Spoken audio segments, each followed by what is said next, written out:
शांति प्राप्तिर पथ। नगर सेठ गोपाल बल्लभ अचलाचल संपत्तिर अधिकारी थिले। प्रभुत संपदर अधिकारी होइथिले मध्य सम्मुखरे सर्वदा गोटिए लक्ष्य थिला, अधिकरू अधिक संपद लाभ। संपद वृद्धि निशारे नीति नैतिकताको पासोरी जाइथिले। प्राचुर्य भितरे बुड़ी रहिथिले भी मानसिक शांति थिला सुदूर पराहत। एभଳି कौनसी राति नथिला जेउदिने से सोई पारुथिले स्वच्छंदरे। संपद चोरी होई जिबा भयरे अस्थिर चित्त रहुथिले। एमती अनेक विनिद्र रजनी बीती जाउथुला बिछणारे पड़ी रही। निद्राहीनता कारणरू स्वास्थ्य भग्न हेला। क्रमशः दुर्बल होई पड़िले। दिने मध्याह्न समय सेठ बिछणारे पड़ी शोइबार उपक्रम करुथिले। ठीक एही समय मधुर संगीतर मूर्छना शुणिबाकू पाइथिले। झरका फांक देई बाहरकू अनान्ते देखिले जणे व्यक्ति सुमधुर स्वरे भजन गान करुचंती। परिधान चिरापटा मैला वस्त्र हेले भी बेस खुशी मिजाजर जना पड़ुथांती। संगीतर सेही मादकतारे सेठ अपूर्व शांति अनुभव करिथिले। केतेबेले निद्रा जाइचंती जानि पारि नथिले। परदिन सेठ संगीत गानकारी सेही व्यक्तिंक ठिकଣା संग्रह करी सेवाकारी हातरे ताकू डकई पठैथिले।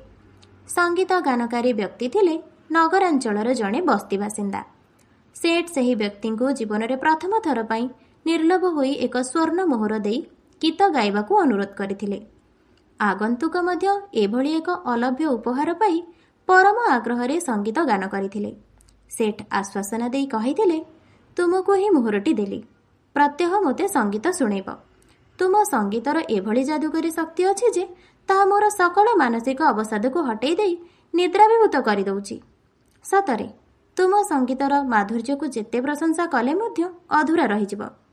स्वर्ण मोहर पाइबा परदिन संगीत गानकारींकर आउ देखा मिल नथिला। दिने गला, 2 दिन गला, सप्ताहे बीतीगला। सेठ चातक भଳି चाही चाही शेषरे डकई पठेइबारु जानिबाकू पाइले जे जीवनरे प्रथम करी दामी कुहा जाउथुवा स्वर्ण मोहर पाइबा परठारु से तार रक्षणाबेक्षणरे एते व्यस्त जे रातिरे मते ठीक भाबरे सोई पारु नाही।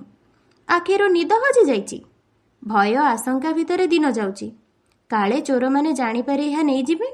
एहा जानिबा परे सेठ अनुभव कले वैभव ही सकल समस्या, अशांतिर मूल उत्स। जदि गोटिए मात्र मोहर कारणरू जनकर मानसिक शांति निद हजिगला, तेबे अनेक मोहरर अधिकारी मो क्षेत्र ठीक ताहा ही तो होइची। एहा परठारु सेठ तांकर सकल संपद दिन जनक मध्यरे वितरण करी परमार्थ पथ आपणेई नेइथिले।